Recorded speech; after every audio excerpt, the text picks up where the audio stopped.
Oh my God, a lot. Are you kidding me? Our food is lit. You heard it here first, guys. Our African food is amazing. It's full of antioxidants. It's full of anti-inflammatory foods. I mean, it's a lot of healthy foods in there. And guess what? African foods are made with love.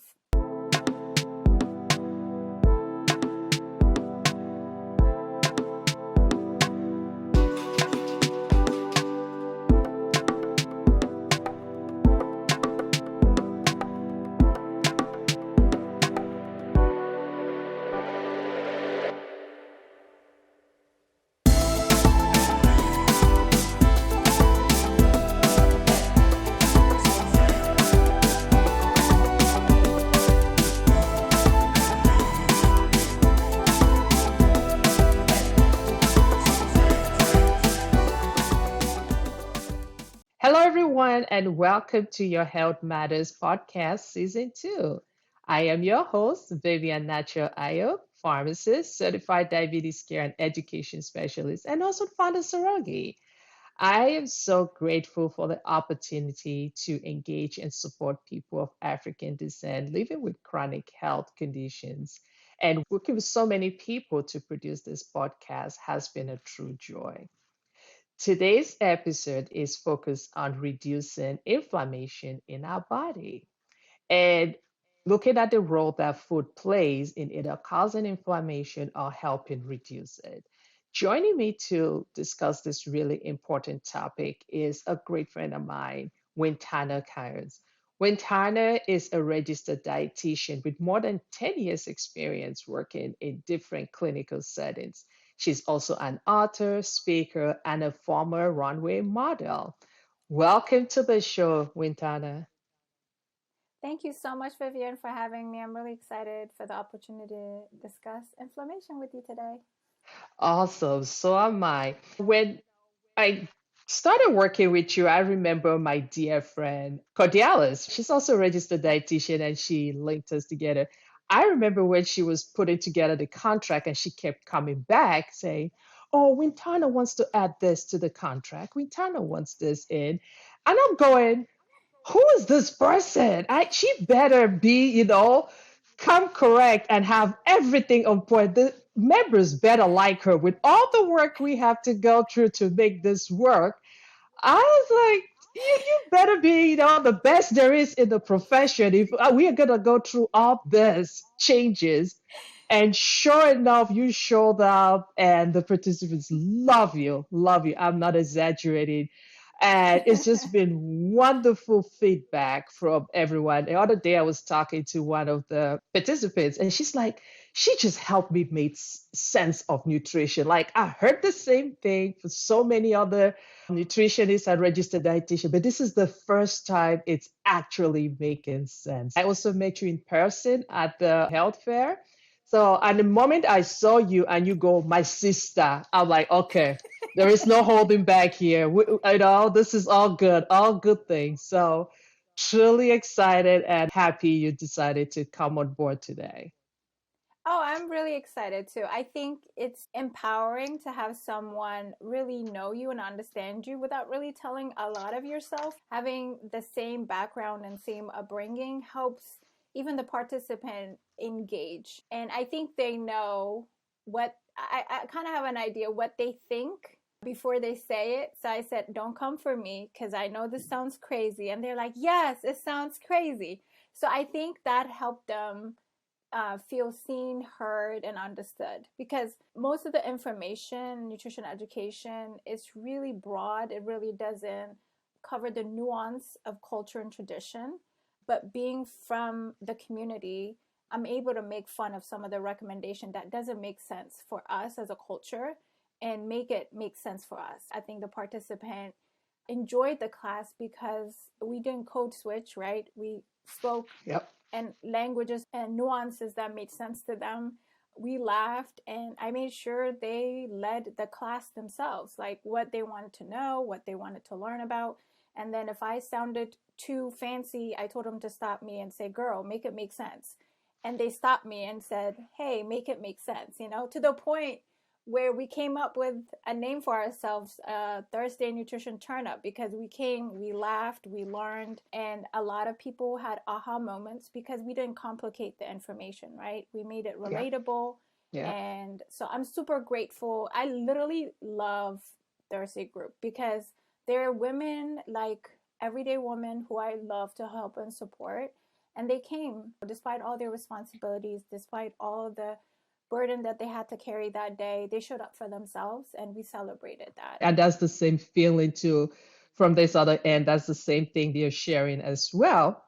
Let's take a step back now. I thought I knew everything about you. And then I looked at your bio. I'm like, hold up, she's a stylist? She's a former runway model?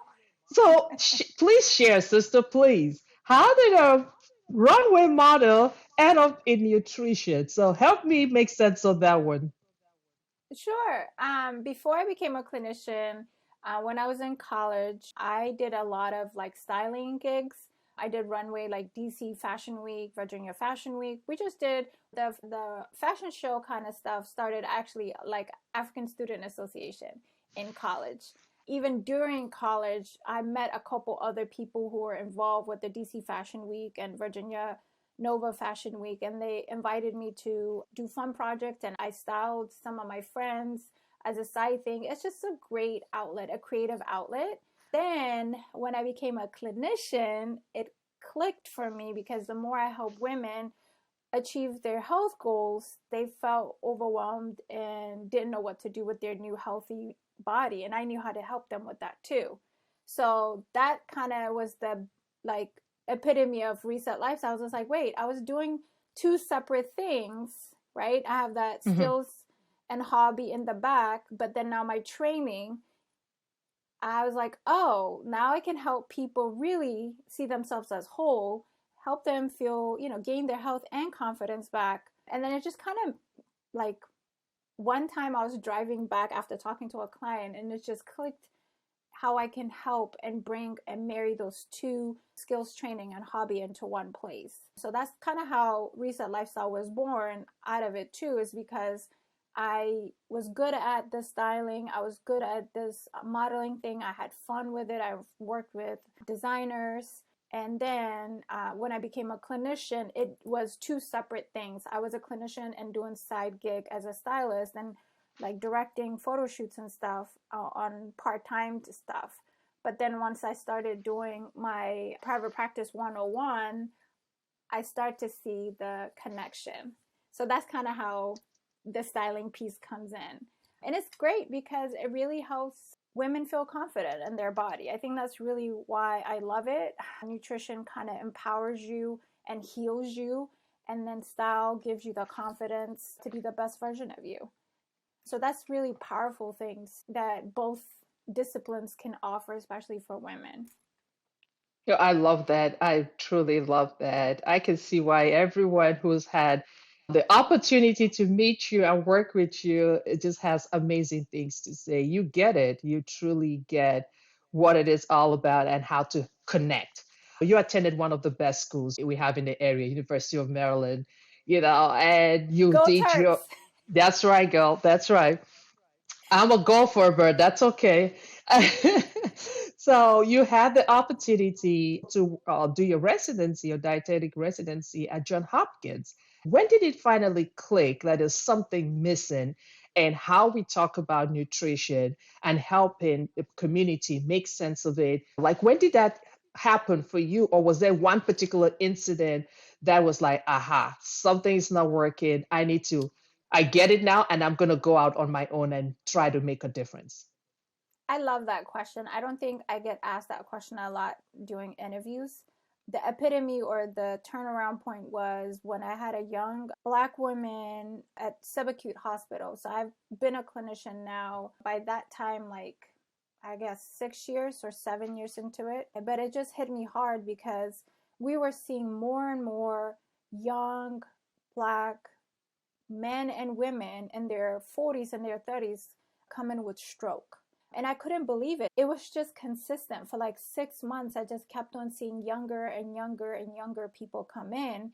And that's when it hit me. I said, if I sit where I am, I'm catching people after they've been burnt, right? Like after the damage has been done, I'm catching them and trying to mend whatever is left, whether it's get back into their regular lives and things. All of those things were aftermath of trauma, right?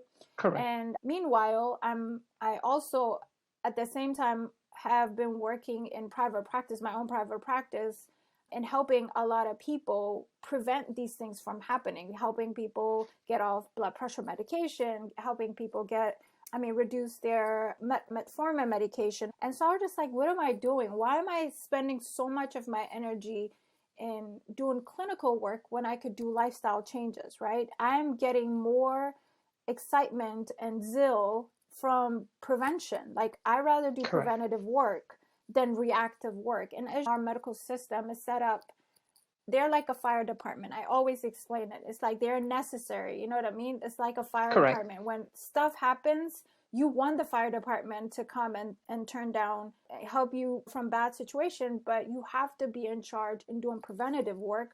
And that's what I'm doing now. The last 5 years, I left clinical work because I really want to help people make lifestyle changes. And even in my practice, we believe that diet and exercise is only 33% of your wellness, because your habits around your sleep, your stress, emotional awareness, and environment really dictates what you eat, when you eat, how well you eat, and how well you move. So we know in order for people to truly make sustainable lifestyle change, they really have to see themselves as whole, like the other factors that impact your health and wellness overall. And that wasn't being discussed or even communicated when they're in a hospital because they're in crisis and in a traumatic environment. You know what I mean? And I also had limited amount of time. So I have to see 8 to 12 people a day. There was not enough time for me to discuss lifestyle changes. And not like I did help in the clinical setting, but it wasn't life changing at all. It was just putting like a life support versus transforming your life. But the work that I'm doing now is literally transforming people's life, lengthening their runway to quality of health, getting them off medication, basically really helping people have generational health. We hear generational wealth, but generational health starts with lifestyle changes that's sustainable and that one that helps honor people, culture, and tradition. So that also was a missing gap because the people that I'm seeing were not making any lifestyle changes. They were just being told what to eat or what not to eat without accounting their sleep, their stress, their emotional, their mental health, and their environment. And when we're talking about environment, is accessibility to healthy fruits and vegetables too, right? Environment is, do they even have a place to cook healthy foods? Do they have the skill set, the pans and the pots to cook those things, right? I'm known to give like the PDF of a nutrition of restaurants if your ministry is not cooking, because what's the point, right? If Correct. that's not what you're willing to do, let me at least give you a tool to read nutrition labels, to look at the nutrition content of the restaurant you go to so you make better decisions. It's just really meeting people where they at and with the skill set that they have as well. Yeah, I like a lot of what you share. That's really powerful right there. And I'm sure my mom and every other auntie who's listening, we are really about building well, building and leaving something behind for the next generation. There's a lot of talk now about inflammation. I remember when I was in school, I'm not going to say how many years ago, but it's been a long time. We did not have much about nutrition. Nutrition was not the focus, it was all about diagnosis, medications. It is what it is. So there is a Mhm. lot now we know about chronic conditions. And one of the big things that has been coming up, especially with chronic health illnesses, is inflammation. So let's talk about that. What is inflammation and how does the things we eat and even our environment, how does that increase our risk for inflammation and how's that linked with some of the chronic health conditions like diabetes? Yeah, so foods that reduce inflammation can have several health benefit and reduction of and management of diabetes. And inflammation, basically, for everyone that is listening, sounds like very intimidating or bad word. Actually, inflammation is a good thing. So there's two types of inflammation. There's the chronic type and there's the acute kind. The acute kind is the good one, where you get a cut in your hands and then your body does what it's supposed to. It goes mend and heal. Your white blood cells rush to that area and you get a scab and you heal. That's the normal acute form of inflammation, which is good. However, the problem is when it becomes chronic. When you have chronic inflammation, like this white blood cells that stay in the problem area and they don't go, right? They don't go anywhere. So I like to call these white blood cells like a superheroes. Superheroes are only good to take away the bad guy, but if they stay around, they cause distraction to the environment they're there, right? They're fighting this bad guy, but they also are breaking windows, they're damaging cars, they're damaging all the surrounding and environment. But when that's ongoing and chronic, that's when you have problems that happens to different parts of your organs. Your body is consistently fighting without a rest or without break. And this could be ongoing for years. People usually have inflammation, low grade inflammation, for a very long time before it becomes diabetes, before it becomes heart disease, before it becomes cancer. It manifests as chronic fatigue, it manifests as brain fog, it manifests as low-grade depression. Then all of a sudden, couple like 5-10 years down the line, it becomes a significant insulin resistance and therefore becomes now diabetes, right? Type 2 diabetes, yeah, type 2 diabetes. So, and then it also could become a heart disease, and then it becomes also cancer. So I think it's important that people see inflammation as non-intimidating word, but more like the puppeteer behind all these diseases. So when I was a clinician, I was taught, like, I love that you said that. When even I as a dietitian, we were taught to manage individual disease states. They taught us how to manage diabetes. They taught us how to manage blood pressure. So we had diabetes diet education. Then we had DASH diet for heart diet. But once I started coming out of the clinical world and started working in prevention, that's when I discovered inflammation and anti-inflammatory diet. Because when you step out and look at all these chronic disease, the really source or the etiology or the main problem, the cause of it is inflammation. So you have all these like cancer, diabetes, high blood pressure, all these things up here, but the main root cause here is inflammation.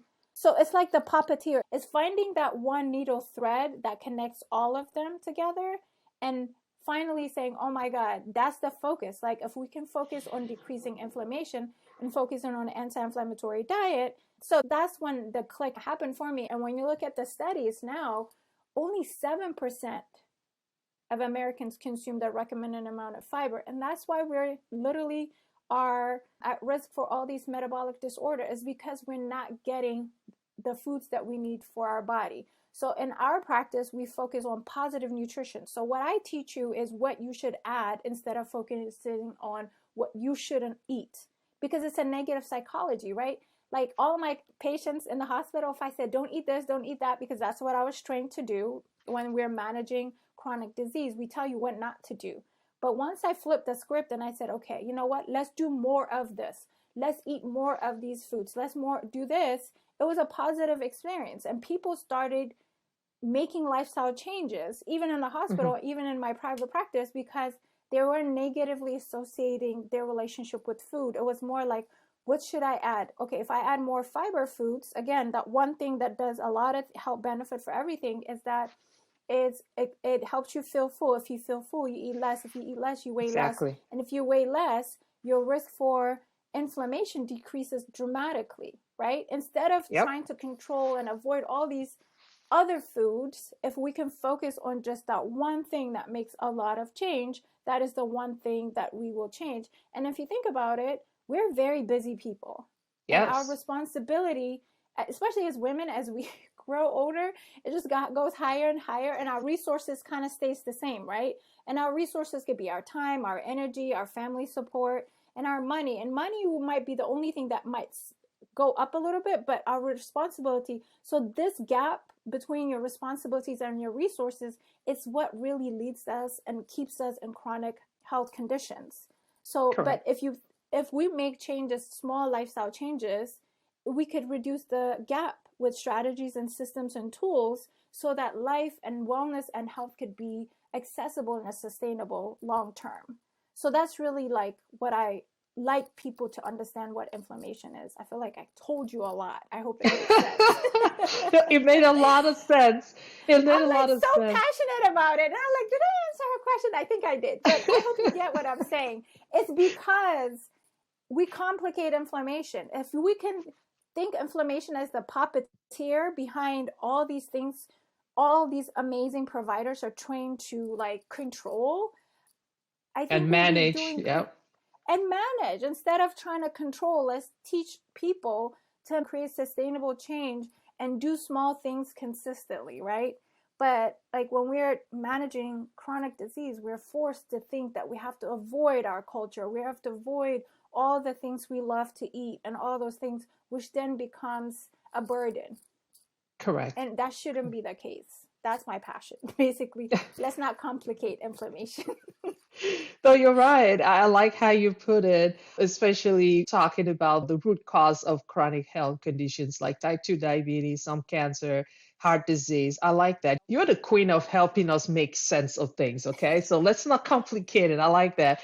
Let's talk about nutrition. So, what are some of the foods that can actually increase inflammation in our body? Just some of the common things in our American diet, actually the Western diet, which is spreading all over the world. I mean, every corner you turn now, don't care where you are in the world, there's probably a fast food restaurant. There is probably a lot of snacks really high in some of the things we really shouldn't be eating. But you're the expert. Tell me, what are some of the things that we eat that can increase our risk for inflammation? So, if you want to think about it that way, basically it's we don't get enough fruits and vegetable or fiber in. Literally. That's really what it is. And then because our environment, our lifestyle, we're very busy Mhm. people. So then we naturally gravitate towards easy and convenient sources of food naturally, right?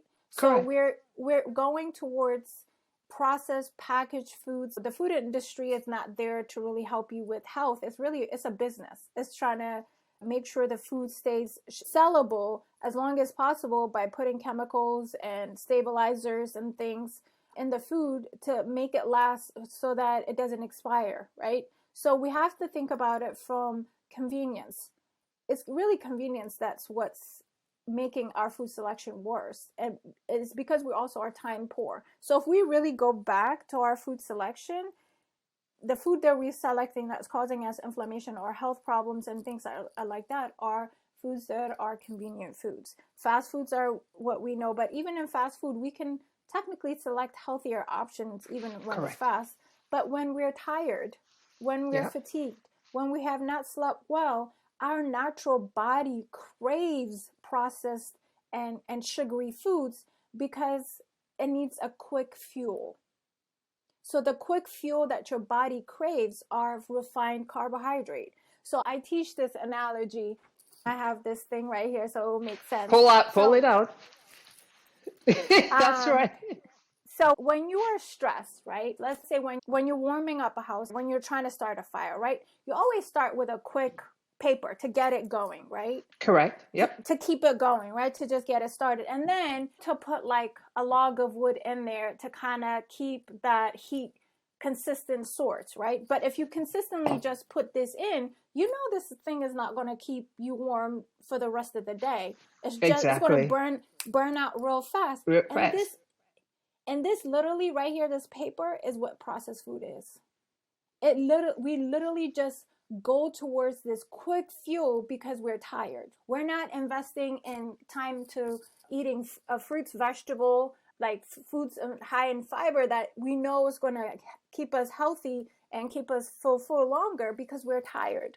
So we naturally gravitate towards processed quick fuels because we're exhausted people, we're time poor people. So I think the food selection that we naturally select or go for are processed, like quick bread, because when you're tired your body's not looking for broccoli, it's looking for bread, right? So our natural craving also is making us select poor foods because we're not sleeping and we're stressed. So I think before we even talk about what foods cause inflammation, really we should ask what are we craving naturally that we want to eat.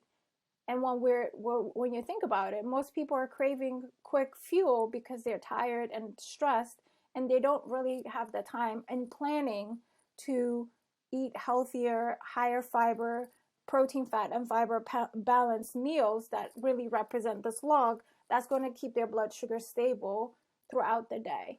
I hope that makes sense. Oh, it makes a lot of sense. And I'm going to borrow that. And for our listeners, she just pulled out a log of wood. Okay. And that's a Literally. first. That's a Literally. first for me, relating carbs to the piece of paper and the log of wood to the foods really high in fiber. I am going to borrow that with your permission. I'm telling you, the next Please time I show up for share that class, news. I am having a log of A wood and a log of wood. piece of paper. But that's Because such it a, connects. And yes, I saw your eyes lit up. You're like, oh my God, it makes sense. Because makes if sense. we make it this simple, people are not gonna complicate it. So now when we're thinking of eating healthy foods, we have to really think to make sure we're fully rested and we're not always stressed out, because those things really drive our food selection and desires overall. You know what I mean? Correct. And it makes sense what you're saying. If you're stressed, you're short on time, naturally gonna go for things that are convenient, right? I think sometimes we do this, we shame people a lot, but we're not being realistic, right? Because honestly, if you're having two jobs, you don't have time to cook, you don't have necessarily the support at home, you have to manage your kids, manage yourself, all of that, just trying every day to just keep a roof over your head and keep your kids in a safe place. Sometimes making healthy, nutritious food is on the scale of things you have to worry about on a daily basis, might not rise to the top three. But we have to be realistic. But you're right. I like how you say we have to go back, start from the beginning. What's really causing this selection? What's pushing people to make these choices? It's not that we don't get the benefit of nutrition, but Yeah. sometimes your environment, like you mentioned, time, everything can push you in a particular direction, but it's good to be aware of it. And then, of course, small steps. What are small things that you can begin to do to make a change? Yep. So I really like that. So that being said, you did co-author a book, The Mm-hmm. 28 Days Guide to Yep. Anti-Inflammatory Diet. We're going to put a link in the podcast here so everyone has an opportunity to get one of this. This is a really amazing book. Congratulations. I really love the book because it was very simple. Like you said, it helped us make sense of this complicated thing we call nutrition. It doesn't have to be. We all need food, Mm-hmm. we all eat. But I like how you did it. You organized it, you provided everyone with a really easy recipes, things we can do every day. But I wondered, why 28 days? Why not 60 or 90 days diet plan? Why 28?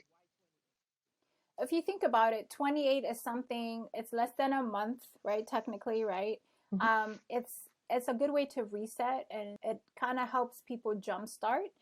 I know a lot of people think, 21 days is a great way to change a habit, and that's not accurate actually. In order to change a habit, you need at least 66 days to form a habit. So the 28 days is really to kind of help you feel like reset that lifestyle that is going on. And I just want to also say, with busy, hectic, crazy lifestyle, opting for quick, healthy foods like frozen fruits and vegetable could be an option, right? Pre-planning the meals so that some of the recipes that you will find here wouldn't take you more than 30 minutes to make. So we're realistic with who we are serving as well, right? And the audience, especially for Prevention Magazine, that's who we actually collaborated and wrote the book for, are people who don't have a lot of time sometimes. So they want something quick and easy, high fiber, high protein sources of food. And the framework that we teach is that having to always have protein, PFF, like BFF is best friend for life, PFF is protein, fat, and fiber at each of your meals kind of helps stabilize your blood sugars. Therefore, your food selection also improves. So we thought Correct. about it in a way that's one is quick. You're not here for like 60 days. People quit when when it becomes a little bit long. But at least at 28 days, you kind of feel like you did something. You jump started and you kind of change your plate a little bit, and you start to get started with quick, simple recipes to make your life a little bit easy. You said something really important, and I want people to get it because I don't want to forget. You talked about the PFF. I know that's a really important principle. I said again, you help people make sense of complicated things. And everyone in the program, I'm serious, everyone is talking about it. I am not kidding. It is just last week alone, we were talking. I don't know what happened. And they're like, no, no, no, Dr. Viv, you need to slow down, okay? We need to make sure that it follows the PFF principle. And I'm like, what are you talking about? And they had to I break love it it. down for me. They're like, hold up, Dr. Viv. We're going to break this down for you. Make sure you have some protein in that food. Make sure you have good fiber and you had a healthy fat, okay? Did that have it? Like, they are really taking it in. So please, for everyone else who doesn't have the opportunity to be part of our program and get this on a regular basis, please explain it to everyone. What's the PFF Sure. principle and how does that make it easy to make good selections during each meal? Absolutely. Most of us know the acronym BFF, best friend for life, right? And then I Mhm. even converted that acronym to remind people, but first fiber. Like always have fiber in your on your meals. But I even Mhm. took it one step further and I said, you know what? Because we're managing chronic disease like diabetes and things, if we have protein, fat, and fiber, and again, protein, fat, and fiber represents the log of the wood that I teach you, these are the foods that keep your blood sugar stable. So the log kind of represents a lot of things. It is that not only are sources of fiber, but it is a sources of healthy fat and protein because it will keep you feel full. It will help you stop craving sugar when you eat at each meal. Like for your breakfast, make sure there's some type of healthy protein like eggs, right? Is a good one. A good source of fiber, like oatmeal is a good source of fiber. So everyone in that class knows not to eat oatmeal by itself. If they eat oatmeal by itself, they're going to be hungry fast. And then their blood sugar is going to drop, even though it's a good source of fiber. So having the protein, fat, and fiber in the meal is going to help them feel for longer, but have a better food selection when it comes to their lunch or their next meal, right? Um, Correct. and so even for their lunch, if they eat chicken or they pick something like that, they have to make sure there's a healthy fiber, which is usually some type of veg, at least a cup of it. And then there has to be some type of healthy starch, which represents also a healthy source of complex carbohydrate, right? So even Mhm. the salad will have like a healthy olive oil or avocado with it so that the fat factor is accounted for. And they notice, I mean, your class is killing it. They went from like double digit A1C 14. Now we have 8.9s, and we had 11.9 A1C, now down to 7.2. Correct. They're crushing it because now they see they're not complicating it. They're not calorie counting per se. They really are just looking at the portion of foods and the combination of foods, which makes life super easy. Even for the busy ones, there we looked at frozen meals that are low in salt and low in carbohydrate, and they just add a frozen veg to it to make it a complete meal. So I don't, when I said like busy people opt in for processed foods, is because they don't know how to, make fast, healthy food options, right? So when we were in class, we also talked about that. For people who are busy, how can it look like PFF, right? Even in your busy, crazy schedule, how can we make it PFF? And we looked at like frozen meals. I walked in the grocery store and showed them, and we went and looked at products that had a good source of protein, a good source of fiber, but it had a good source of protein and healthy fat, but it didn't have fiber. So we went into the frozen vegetable section and we picked broccolis and Brussels sprouts and things like that, at least a cup of it. So it gives them at least 4 to 8 grams of fiber out of it. Love it, love it. And you mentioned the class for our listeners. Sorogi does have a program. We offer diabetes self-management classes as well as diabetes prevention. And Miss Wintana, that's really wonderful. She's able to work with our participants and be able to help them make healthy nutrition choices. In addition to that, you also are in the grocery store helping them shop. So we'll make sure we put a link here for everyone who is interested, learning more about the programs and how to get involved and also how to reach out to Wintana too. We'll have all that information there in the notes with this particular episode. But I love where we're going. So let's try to bring this home here. So let's see here. A lot of time when we start talking about nutrition, talk about healthy fiber choices, everyone's not going, uh-oh, expense. Food is, So talk to, is it really expensive to eat this way? Honestly, it's not. It's a myth. Like the idea of eating healthy is honestly a myth. And the reason why I say this is this because you can buy flash frozen foods like fruits and vegetable in season. Food becomes expensive when you, especially when you buy it out of season. So I just want people to start thinking that way. And food, when it's in the frozen section, is much cheaper. When people think like, oh, healthy food is expensive, most people are thinking like organic food being expensive. And you don't ever have to buy your food all organic. That's also a myth. You can literally, there's only 12 foods that you should really invest in organic. Other than that, no one really should buy like organic banana. That doesn't make sense because you're peeling the skin off and therefore you're not eating the pesticides and things. That's the major concern. So the things that we really should, if we have the money, right? This is even if, right? If we can't wash our fruits and vegetable well, the thing that you really should buy organic are just strawberries and spinach because you can't really wash those things off and they really becomes challenging because they are smaller pieces, and Hmm. grapes because they're smaller pieces. You know what I mean? Other than that, Correct. tomatoes you can wash them, potatoes you can wash them. Even in the 12 dozens that are listed as to potentially buy organic, these are things you could wash and eat, right?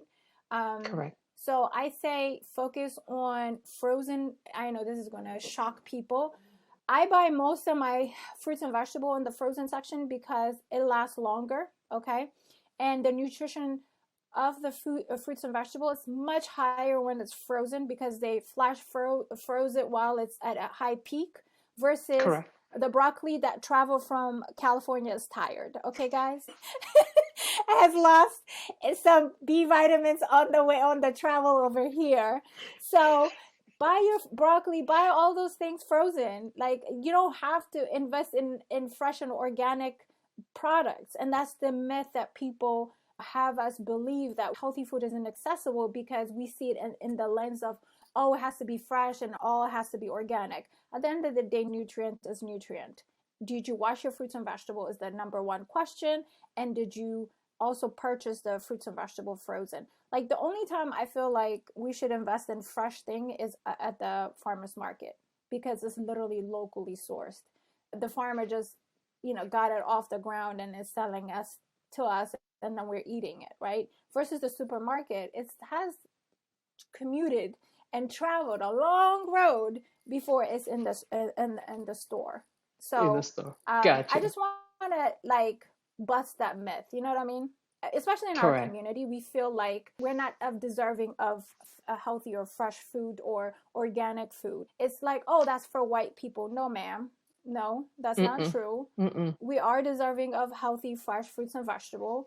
We just need to invest the fruits and vegetables that we have access to in a smart way. At the end of the day, the vitamins and minerals, all of those are still anti-inflammatory. They are a source of antioxidants. And this is how I like Correct. to explain it. I'm going to make you laugh. This is how I explain it to my clients, right? Sure. I, I want people to think of fruits and vegetable as the mops, the brooms, and the multi-purpose cleaner for your inside. That's really what it is. When you have a party, right? And Correct. you don't clean up, your house is going to be stinky and sticky, right? We all know that, right? That's literally what is happening when people are choosing not to eat fruits and vegetables into their diet. They're choosing their inside to be sticky and stinky. Period. Inflammation. If they choose to add fruits, vegetable, and omega-3 sources of food, healthy fats, those things are literally brooms, mops, and multi-purpose cleaner for your inside. That's how you get rid of free radicals. That's how you decrease inflammation in your body, is by having these mops, brooms, and multi-purpose cleaners. That's really what it is. That's not complicated. Only you, Wintana, only you. And I'm loving it. I'm telling you, there's a reason why everyone loves coming to your sessions. You have, like I said, you're the queen of making it simple. So love it. Let's continue the conversation. I like where this is really going. So we've already learned about the PFF. You get protein, fiber, and healthy fats. We've learned about having the natural brooms in our body, the multi-purpose cleaner, all of it. I love it. So one thing I know that a lot of people are thinking, they'll probably not ask you, especially when you have a group session, is cultural foods. Not all of us can relate to the foods that we see on some of these teaching materials. Sometimes there is a disconnect. And we know Mhm. diversity is important. We know making people use the foods that they're used to, that are part of their culture, is important. The question I want to ask you is, and this is from an African lady, right? African foods, do they have anti-inflammatory properties? Oh my God, a lot. Are you kidding me? Our food is lit. Let you heard it here first, guys. Our African food is amazing. It's full of antioxidants. It's full of anti-inflammatory foods. I mean, it's a lot of healthy foods in there. And guess what? African foods are made with love, meaning we actually cook it from scratch. Think about that for a minute. When you make things from scratch, the amount of processed things are very low. Correct. Let Say that it sink again, in for a sister. minute. Say it Let again. that sink in for a minute. I don't know any highly processed African food in my mind right now. Like all the foods that we use, even fufu now, it comes from natural. Either some people use actual root vegetable, like some culture Correct. use root vegetable. Some people even use plantain to make that. A Yep. lot of cultures use like raw ingredient to make those things. Like injera, I'll speak from my own culture. I'm Ethiopian East African. For all the listeners, you're hearing it from the East African side of things.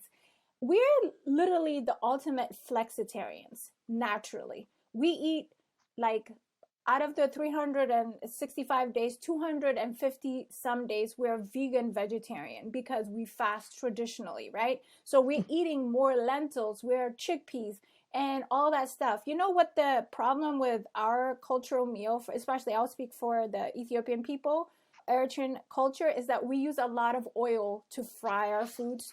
And Correct. then the vegetable is dead, like you don't even see green anymore. It's darker green because we have fried it to death. But if but if you had started from fresh, like where we start, and change our cooking method and scale back our oils, our food is full of antioxidant. Our food is full of fiber. I can only speak for injera. Injera by itself is full of fiber. It's our flatbread.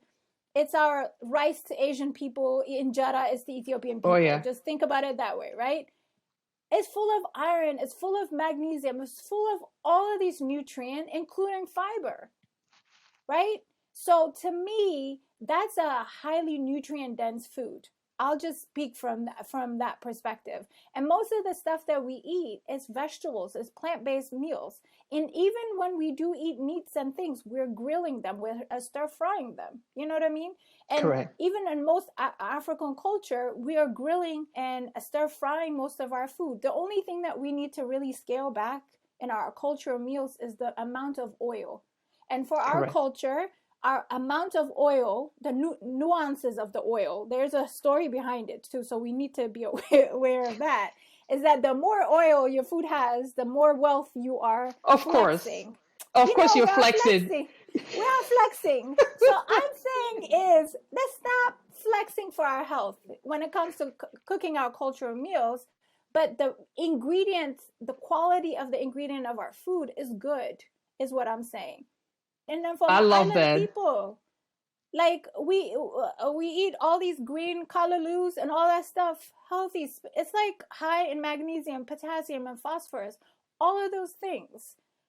So it's just the way we cook the food is really what we need to scale back. We need to scale the flex. But our food is made in love, and it's made from scratch like 90% of the time. Beautiful. I mean, you heard it here first, right? Just scale the flex, okay? We don't need to be flexing when it comes to the grease and the oils. So no, scale back there, and it's okay. We'll be all right. Absolutely be all right. I just want us to, honestly, at the end of the day, I just want us to build our confidence that our Yeah, cultural meals are healing, and they yeah. have healed and protected our ancestors for years, thousands of years. The only difference between then and now is that we're stressed out people and we are time poor people. Therefore, now we are preparing these meals, maybe processed a little bit because we're trying to cut down on time. God, So it's yes, just about, yes, honestly, at the end of the day, is planning, planning, planning, planning. And yes, 90% ma'am. of the stuff that I teach my client is scheduling themselves into their schedule, literally. Like 90% of the women I take care of, they're not even in their schedule. They're giving everything to everybody, and they don't have time to eat, hydrate, and nourish their body and rest or sleep. So I think if we can scale back to the root cause of our health problems, and making sure that we meal prep or cook in bulk or whatever our cultural meals and kind of prep them ahead of time, we can still incorporate it into our daily busy life. It's really about planning at the end of the day. Beautiful. Love it. Love it. So let's wrap things up. I know we're going to have you back. We can expand on the planning and how we do this on a daily basis. So truly appreciate it. So let's wrap things out.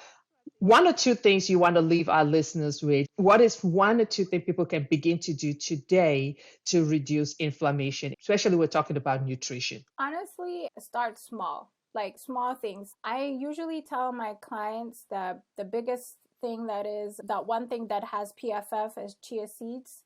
They are super affordable. They are a good source of protein, fat, healthy fat, like omega 3. So adding them to your breakfast to start with will give you 8 grams of fiber. The recommended is about 25 to 30 per day. If you did at least that one thing in the morning, you've added a healthy source of fat, a healthy source of protein, a healthy source of fiber into your day, and that is a big step. So we start with very small things regularly. So you can add that to your oatmeal, you can add it to your smoothie, you can sprinkle it into your cut up berries so that you can add and boost up the nutrient source. So I say start small, and chia seeds are the smallest, littlest seed there is. Yes. They're tasteless, so all of you who complain about taste, it doesn't taste like anything. And you can make chia puddings for the kiddos. You just add sprinkle some chocolate chip on them, and you can convince anyone to eat them. And then for everyone while listening or hearing this show, if you go to our website resetlifestyle.com, you can feel free to go to have access to our meal planner for free for 3 days and see how you like it. And you can literally put in the search, in the meal planner search, chia puddings. It will give you like over 20 chia pudding recipes, and at least try those to be incorporated. And for all my busy people, you can batch make that and it will last you a whole week. So that's my one thing that people can do that has Awesome. PFF. That has PFF. Love it. Love it. Thank you so much, Wintana. I've truly enjoyed talking to you. This has been amazing and a really great way to start off season 2. So we've got to make sure we put that all in the notes. And for all our listeners, you're trying to get in contact with this amazing, amazing registered dietitian. We got to make sure that you have her information and how to reach her. So I truly appreciate it. Thank you so much for agreeing to do this. This was wonderful. Yeah, I can't wait to come back again and have this conversation. Beautiful. And that concludes our show for today. Please subscribe to our YouTube channel, Sorogi Health. You can also follow us on Facebook, Twitter, Instagram at Sorogi Health. We love hearing from you. So drop a question, share your feedback, what you're able to connect with, and even suggestions for future episodes. And if you really did like this episode, please share it with friends and family. Thank you so much. And until next time, remember your health matters.